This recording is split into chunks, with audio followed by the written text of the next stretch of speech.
Welcome back. In the previous class, we looked into various BJT biasing circuits. So, you are aware if you want to bias your transistor, that is you want to keep your transistor in active region so that it is useful for amplifier applications. We need to determine the operating point. So, you should see to it that it is properly biased. So, for efficient biasing, we have various biasing circuits. In the last class, we discussed how to bias your transistor using a very simple biasing circuit, that is fixed biasing circuit, and we wrote the biasing circuit, we did the analysis, we discussed what load light analysis is, we also worked out a few problems. So, we will take up one more problem on base biasing circuit, and we will continue with the two more biasing circuits, that is collector to base bias circuit and voltage divider bias circuit, and give an introduction to various op-amp application circuits towards the end. So, in the today's class, we will take up one more problem on base biasing circuit. We have already discussed the advantages and disadvantages of your base biasing circuit. Advantages, it happens to be very simple, and disadvantages, it offers less stability against variation in the temperature and transistor gain. So, to overcome this, we do have other biasing circuits, which includes collector to base bias and voltage divider bias. Today's class, I will just revisit base biasing circuit, solve one more problem on base bias circuit, and then take up collector to base bias, voltage divider bias circuit. So, herein we are given with a base biasing circuit. You are asked to find the maximum values of collector current and collector emitter voltage, maximum and minimum values of this corresponding to a gain of 50 and 200. So, you can identify this is a fixed bias circuit. You are given with resistance value of 470 and base resistance value of 470 and collector resistance value of 2.2 kilo ohms. I need to determine IC and VCE corresponding to a minimum value of gain and as well as maximum value of gain, and we will draw the load line and compare the Q points corresponding to a gain of 50 as well as 200. So, with this we can see the effect of gain on the operating point of your of a given biasing circuit. So, what is given? So, you are given with VCC is equal to 18 volts. We are given RB as 470 kilo ohm. We are given RC as 2.2 kilo ohm. Now, I need to determine IC. In order to determine IC, I need IB, and we also need to determine VCE corresponding to minimum and maximum value of gain. So, case 1, I will take the gain of HFE is 50, a gain of 50. So, and what is IC? IC happens to be beta, gain into input current. So, the collector current, output current is gain into input current beta. So, and you are aware beta, if you apply KVL to the input junction, it is going to be VCC minus VBE by RB. So, because we are not given with the cut-in voltage here VBE, we will assume it is a silicon transistor, we will assume it is 0.7 volts. So, accordingly beta is 50. So, I have considered it for minimum value of your gain. So, it is 50 into VCC 8 minus VBE, I take it as 0.7 volts. If it is not given, we will assume it is 0.7 divided by RB is 470 into 10 power 3. So, I have already calculated this for you, and this 1.84 milliamps.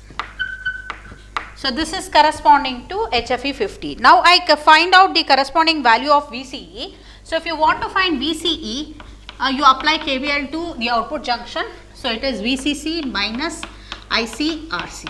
So, substitute the values, it is 18 minus IC, I get it as 1.84 into 10 power minus 3, and RC value is 2.2 into 10 power 3. Substitute the values and you will end up getting a value of VCE equals 13.95 volts corresponding to HFE 50. Now I will find the same, I will repeat the same steps for a gain of 200. So assume the gain is 200, repeat the same steps. So IC becomes 200 into VCC minus VBE by RB, substitute the values and you end up getting a value of 7.36 milliamps. And VCE, substitute the corresponding value of IC in this expression, it is 18 minus 7.36 into 10 power minus 3 into 2.2 into 10 power 3, and the corresponding voltage VCE max is going to be 1.8 volts. Now I will locate this on the load line and see what is the effect of your gain on the operating point. So if you want to locate the operating point, so what is if you want to locate the load line, so you are aware what is load line. Load line is the line joining a point on x-axis and a point on y-axis on your on the output characteristics, and your output characteristics is a plot of output current versus output voltage for different values of base current.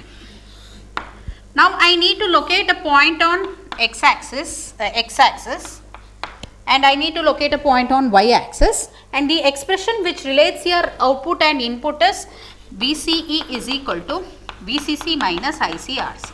Now if I want to locate a point on x-axis, I need to substitute IC is equal to 0. So when I make IC 0, so VCE is VCC, so it is 18 volts. Similarly, if I want to locate a point on y-axis, I substitute VCE is equal to 0, and accordingly IC becomes VCC by RC, which is 18 by 2.2 kilo ohms, which is 8.18 volts. So it is 8.18. So point connecting these two lines on the output, we call it as a load line. And now we will try to locate these two operating points. For case 1, the operating point is 1.8 and 13.95. So 13.95 and corresponding base current, collector current is 1.8 volts.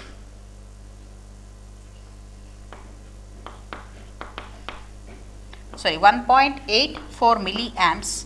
Say this is your Q point. So this is corresponding to case 1. This is HFE equals 50. So likewise, locate the operating point corresponding to HFE is equal to 200. You end up getting 7.26 and the corresponding voltage is 1.8 volts. 7.36. So this is the Q point corresponding to HFE is equal to 200. You can just observe for HFE as you increase the gain, your Q point moves along the load line. So for lower values it is on the lower side of your load line, and as you increase the gain it moves along the same load line, so same load line towards the upper end of your load line. So this is operating point corresponding to 200 of your gain, and this is operating point corresponding to 50, gain of 50. So this could be important. You could get either you could be asked to do analysis, or you could be be given a circuit required data and asked to find the operating points, and here you are asked to find the operating point for two different cases of gain, and you can do the analysis. You can see how the Q point shifts as you vary the gain. So with this we complete fixed bias circuit. So we have done the analysis, we have discussed the advantages and disadvantages. We also have worked a couple of problems on fixed bias circuit.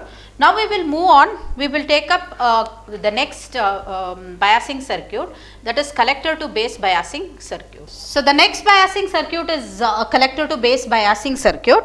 So as the name indicates, the bias voltage is obtained by resistance which is connected from collector to base of your circuit, and the circuit looks something like this.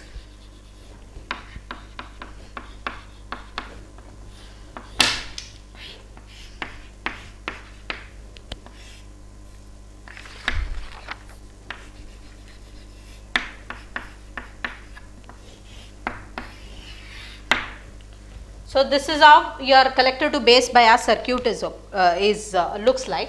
So as the name indicates, the bias voltage is obtained by connecting a resistor, feedback resistor from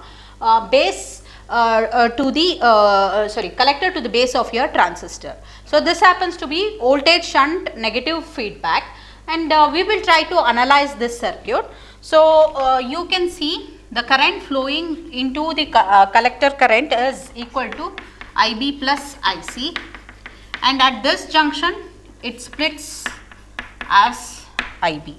So here we have a junction voltage which we call it as VBE, and we do have a junction voltage between collector emitter, we will call it as VCE, and at this junction IB moves into the base of your transistor, and IC moves into the collector of your transistor. Now we will try to analyze this circuit. So the analysis of the circuit in presence of DC alone, in absence of all the AC input signal, we call it as DC analysis. So when I say analysis, what is we are trying to locate the operating point. So what is operating point? It is a point on the mid of your active region wherein faithful amplification is done. So to do so, we need to determine IC as well as IB. So to determine IC, what is IC? IC is the collector current or output current which is equal to base current, which is base current into gain. So in order to determine IC, I need to determine IB, and where do you find IB? IB we find in the input loop of the circuit. So we apply KVL to the input loop, find the expression for IB, and substitute in the expression IC is equal to beta into IB, I get an expression for IC. Now I need to determine VCE. In order to determine VCE, I apply KVL to the output junction, arrive at an expression for VCE. So this is how we try to analyze. So for this, what we do is we apply KVL to the input loop or base emitter loop. So we have, what is KVL? The sum of all the voltage drops plus the electromotive force on a given loop is equal to 0. So we apply KVL to base emitter junction. Accordingly we have, so if you consider the base emitter junction, this happens to be the base emitter junction. Accordingly VCC minus your expression is going to be IB plus IC into RC minus IB RB minus VBE is equal to 0. So we have VCC minus the voltage drop across RC is IB plus IC into RC minus IB RB minus the junction voltage VBE is equal to 0. But please note, at this point I don't know the value of IC. IC happens to be the output current. At this point we don't have the value of IC. So what we do, we know IC is beta into IB. So it is current gain into base current. I substitute this value here. So your expression ends up being VCC minus IB plus beta IB into RC minus IB RB minus VBE is equal to 0. So if you take IB common, so it is going to be VCC minus IB into 1 plus beta into RC plus RB minus VBE is equal to 0. So I want the expression for IB. So what I do, I keep this, I move this to the left hand side and retain it on to the right hand side. We end up getting IB is equal to VCC minus VBE divided by 1 plus beta RC plus R. And what is beta here? So your beta is the current gain and it is of the order 100 or 200. So it is very high when you compare it with 1. So what we try to do here is we will I'll just write the expression for IC first. So IC is what? Beta into IB. Substitute the value here. Beta into VCC minus VBE divided by 1 plus beta RC plus RB. And you are aware beta is very much higher than RC, 1. So I can approximate 1 plus beta as 1 beta. So this expression reduces to beta into VCC minus VBE divided by beta RC plus RB.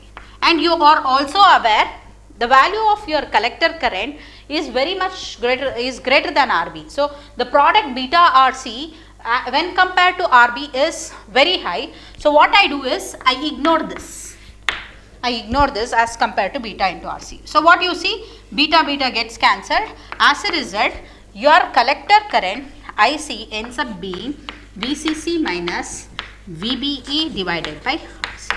And what is the inference you get? You can see it is irrespective of the current gain. So that is where I say collector to bias circuit provides better stability compared to your fixed bias circuit, wherein even if you alter the current gain, it has no effect on the output current. So that is where with all these approximation, we can conclude that this circuit offers better stability when compared to the previous fixed bias circuit. Now we are done with computing IC.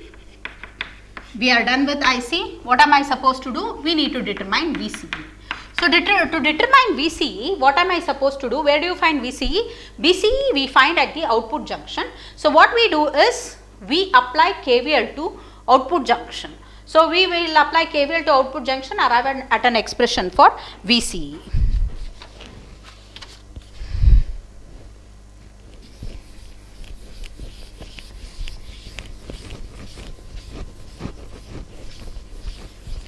So now apply KVL to output loop. So you apply KVL to this loop, it happens to be VCC minus IB plus IC into RC minus VCE is equal to 0. So we are writing IB in terms of IC, or I can say IB is very much less than IC. So I approximate it to VC minus IC RC minus VCE is equal to 0. So you want the expression for VCE, VCE is going to be VCC minus IC RC. So this way we have determined an expression for IC, we have determined an expression for VCE. So IC is VCC minus VBE divided by. So with this we have done with the analysis of collector to bias, and the inference is you can see the expression for output current is independent of, has less dependency on the current gain because of all the approximations we have considered, and we can say this circuit offers better stability as compared to your fixed bias circuit. With this we will move on to the next biasing circuit, which is voltage divider biasing circuit, which is most popularly used. So for all your applications which demands greater stability against transistor variation in transistor gain and temperature, we go with what is called as voltage divider bias because of the stability it offers. So we will take up what a voltage divider bias circuit is and how to analyze a voltage divider bias circuit. So next we have is a voltage divider bias circuit. As the name indicates, it is offering current feedback, negative current shunt feedback. So here you are aware what is a voltage divider. A resistive circuit can be used as a voltage divider. So here the name voltage divider bias circuit is given because the arrangement goes something like this.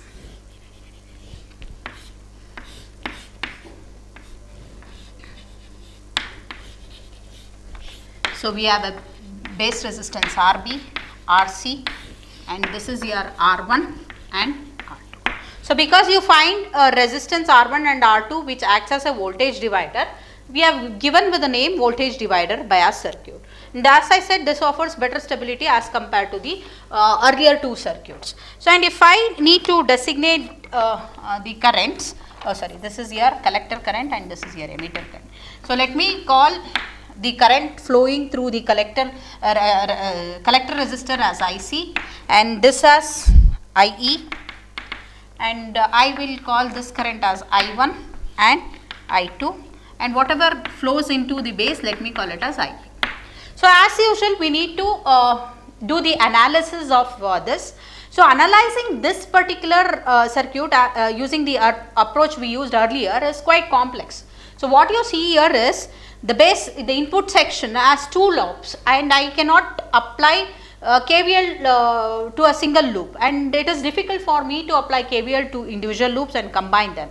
So what we do is, to do the analysis of your voltage divider bias, I go with one of the two alternative methods. One is approximate method and the second one is accurate method. So we are we will take one by one, each one of them one by one. In approximate method, we approximate, we consider some approximation and try to analyze the circuit. So the approximation used is, we consider IB to be very small. We assume the base current is very small range, and do the analysis. And in the accurate method, we replace this circuit with a Thevenin's equivalent model. So I am not sure if you are already studied Thevenin's theorem in your electricals, basic electricals. So if you are not able to recall, no worry. I will just try to brush up what accurate method is. So what Thevenin's model, how to obtain a Thevenin's model for this particular circuit and do the analysis. So this uses an approximation wherein I assume IB is equal to 0 and do the analysis. I will assume IB is very small and do the analysis. And in accurate method, we proceed by considering Thevenin's equivalent model of the circuit. So we replace the circuit with the Thevenin's equivalent model and do the analysis. We will take up one by one. So the first one is your approximate method.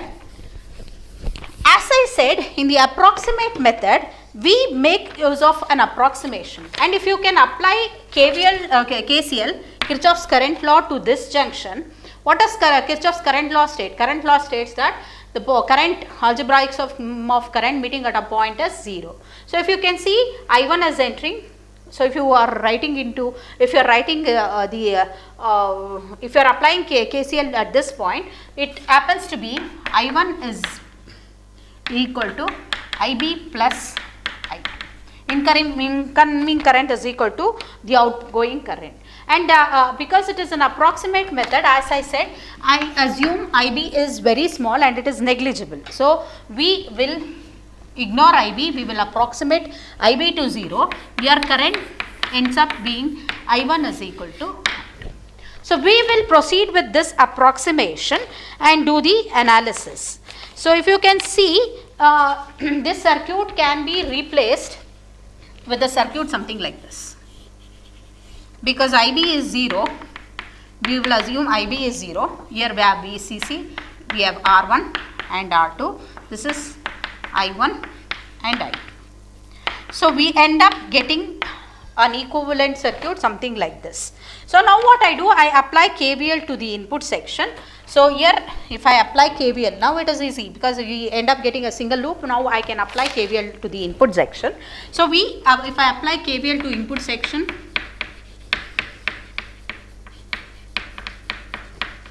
so it is VCC minus I1 R1 minus I2 R2 is equal to, and you are aware I1 is equal to I2, so I can write it as VCC minus I2 into R1 plus R2 is equal to 0.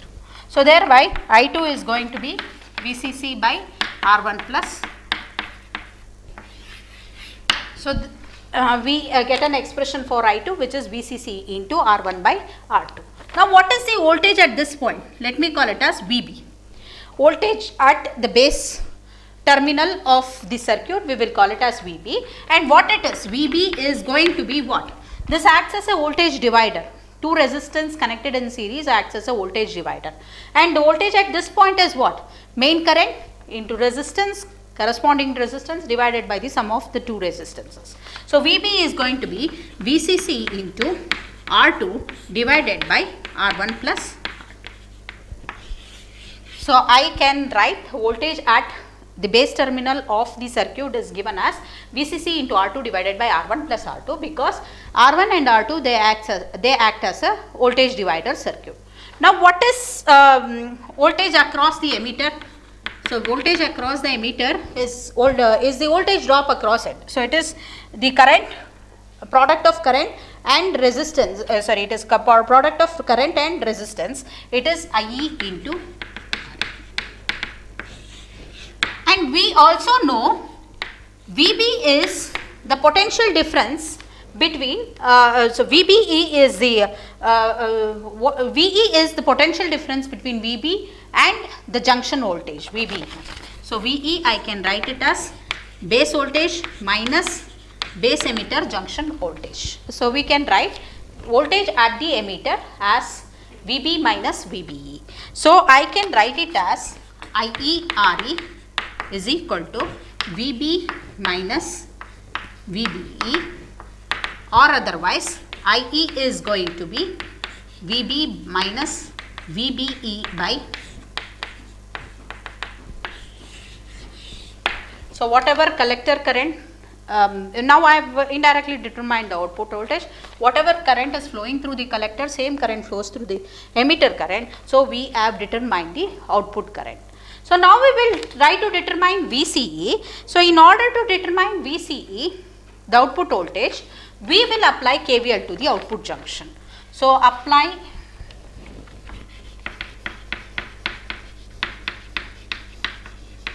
So, when you apply KVL to output loop, so it is, so VCC minus ICRC minus VCE minus IERE is equal to 0, and you are aware IC is equal to IE. If you substitute, we end up getting VCC minus IC into RC plus RE is equal to 0. So, I want minus VCE is equal to 0. We want an expression for VCE. VCE is going to be VCC minus IC into RC plus.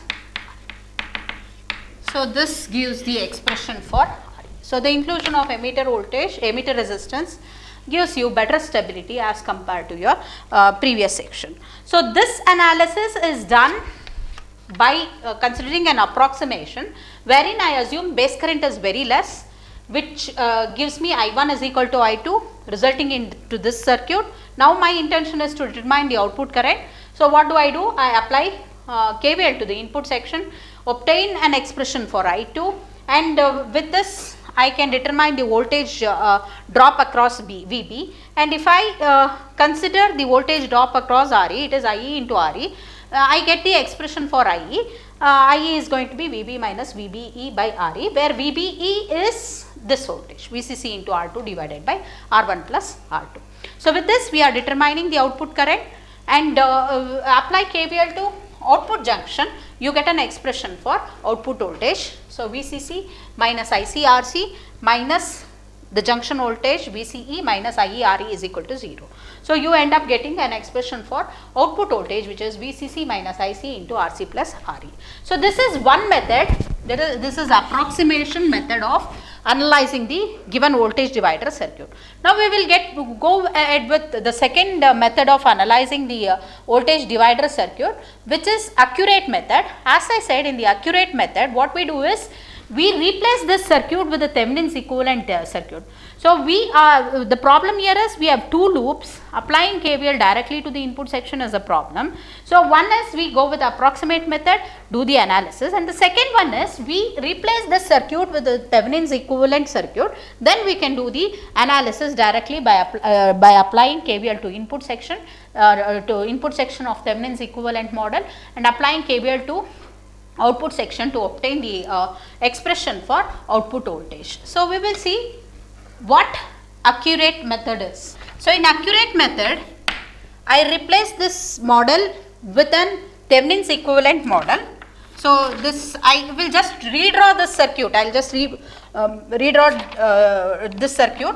So, this circuit looks something like this. I have rearranged, I have just rearranged. We have RE and this is your R1 and this is your R2 and this is VCC. So, according to Thevenin's theorem, if at all your circuit comprises of multiple resistances and multiple voltage sources, it can be replaced with a circuit comprising of single equivalent voltage, which we call it as Thevenin voltage, and the multiple resistances present in the circuit can be replaced with a single equivalent resistance called as Thevenin's resistance. So, how do we do that? We replace the voltage source by a short circuit, find the equivalent resistance of the circuit, that happens to be Thevenin's equivalent resistance. And what we do is we open the voltage source and we look into this end of your circuit and determine the equivalent voltage, that happens to be your Thevenin's equivalent voltage. So, accordingly, a circuit comprising of multiple voltage sources and multiple resistance can be replaced with a single voltage source called as Thevenin voltage source and with a single resistance in series, which we call it as Thevenin's resistance.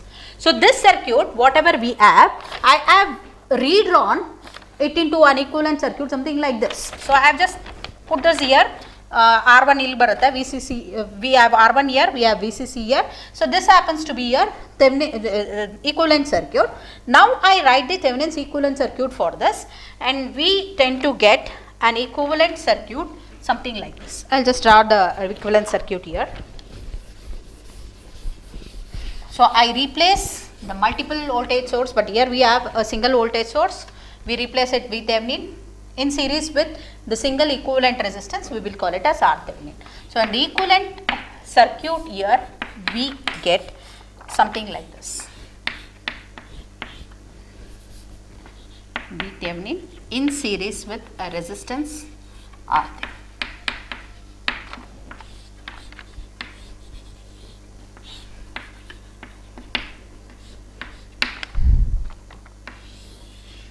So, this you end up getting a circuit something like this. Here the what you observe is you end up getting a single loop here.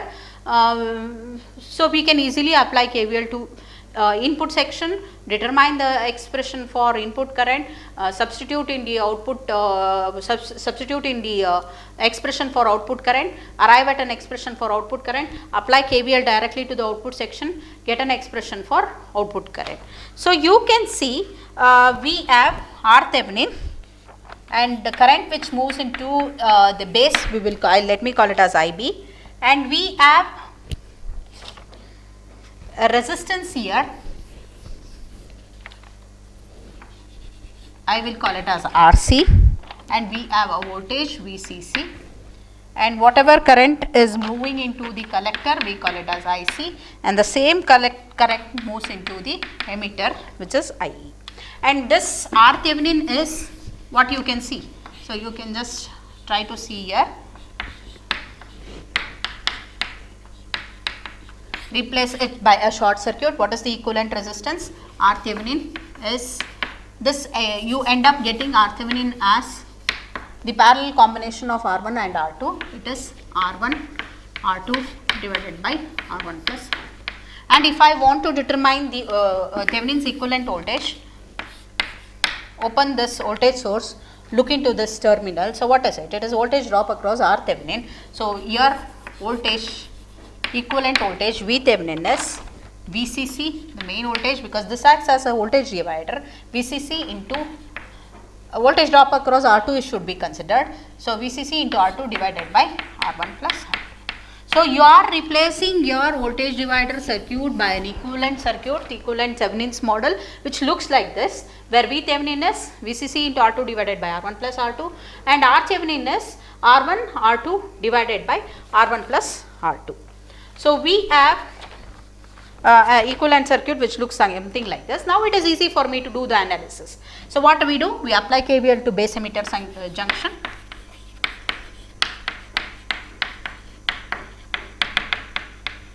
So, when I apply KVL to base emitter junction, what happens? We have V Thevenin minus IB into R Thevenin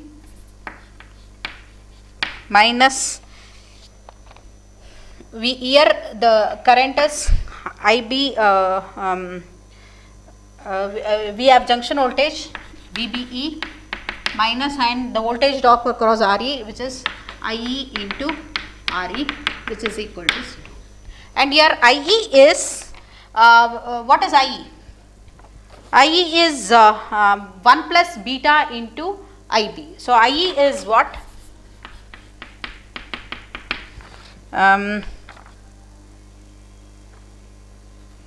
IC plus IB. If you ignore IB as 0, it is going to be IC. So, IC is beta into IB. So, into IB. So, if you take IB common, it is beta plus 1 into IB. I substitute this in here. So, IE is going to be beta plus 1 into IB. So, it happens to be V Thevenin minus IB R Thevenin minus 1 plus beta into IB RE minus VB. So, because I want expression for IB, I take IB is going to be V Thevenin minus VBE divided by, if you take everything common, it is going to be RB plus 1 plus beta into. So, if you ignore RB compared to 1 plus beta into RE, it ends up being 1 plus beta into RE, and 1 is negligible, it ends up being beta into RE, and if I substitute in the expression for IC, it is beta into IB. This beta and this beta they get cancelled, and in turn what you observe is, you observe that your collector current is irrespective of the transistor gain. So, variation in the transistor gain does not affect the stability of your collector current. So, we now try to find out the expression for VCE. So, for that we apply KVL to output loop. So, when I apply KVL to output loop, it is VCC minus ICRC minus VCE minus IERE is equal to 0. So, VCE is going to be VCC minus ICRE minus IE. So, this gives you the expression for output voltage. So, the analysis of your voltage divider circuit can be done either using the approximate method or the accurate method, so which we have discussed. Now, we will try to compare all the three biasing circuits and end our conclusion and give an introduction to op-amp application circuits. Okay, now we will try to summarize all the biasing circuit and put it in form of comparison of various biasing circuits. So, we have looked into the fixed bias, collector bias and voltage divider bias, and we use these parameters to compare these biasing circuit. The first one is circuit. So, this happens to be the simplest of all the circuit. It has only two resistances RB, RC and single voltage source. So, this advantage of your fixed bias circuit is it is simplest, containing only fewer components. And coming to your collector to base bias, here your biasing voltage is obtained by tapping the voltage from the collector to the base and this offers better stability as compared to your fixed bias. So when it comes to your voltage divider bias, what we have is we have a voltage divider circuit comprising of R1 and R2, which gives the biasing, and stability is improved by the inclusion of an emitter resistance to the emitter of your circuit. So this is with respect to circuit, and considering the stability, as we have already discussed, this happens to be simplest, and it has less stability against variation in the temperature and current gain. So this offers better stability as compared to your fixed bias. That is where I call it as medium stability, and the stability in case of voltage divider is highest compared to the other two circuits. Now coming to the feedback, there is no feedback used, so it is biased directly through using VCC and RP. But here you can see there is a feedback portion of your voltage from the collector terminal is fed back. So we call it as voltage and negative feedback, and here the feedback is current series negative. So because it is a voltage divider, so this bias voltage depends on the current flowing. It is depending on the voltage divider circuit, that is voltage across the resistance R2. So it acts as current series negative feedback. And coming to the application, this is used in applications where the stability is not very important. So you don't have your working in an environment where there are less variation in the transistor gain or less variation in the temperature. You try to use such fixed or fixed bias circuits. So if you want you to be used in switching applications which demand moderate stability, we make use of collector to base bias. And if your application demands the highest stability against temperature and transistor gain, so we go with what is called as voltage divider bias circuit. So with this we complete the BJT biasing chapter topics which have been picked up from BJT biasing circuit for your module 1, and in the next class we will discuss operational amplifier, application circuits of operational amplifier. So you are aware what operational amplifier is. Operational amplifier is an amplifier high gain voltage differential voltage amplifier, and the fundamentals of this has already been led in your basic electronics, and few fundamental applications of your operational amplifier such as adder, differentiator, integrator, you have already discussed in the basic electronics. We will take up advanced application circuits of your voltage op-amp. Just to list, we have a peak detector circuit, we use it as a Schmitt trigger. Based on how it is used, we have different variants of Schmitt trigger. We will look into the op-amp as a relaxation oscillator. We will look into how op-amp can be used as active filters. We will see the use of operational amplifier as voltage to current converter and current to voltage converter in the next few classes. So with this we will conclude for today. Thank you.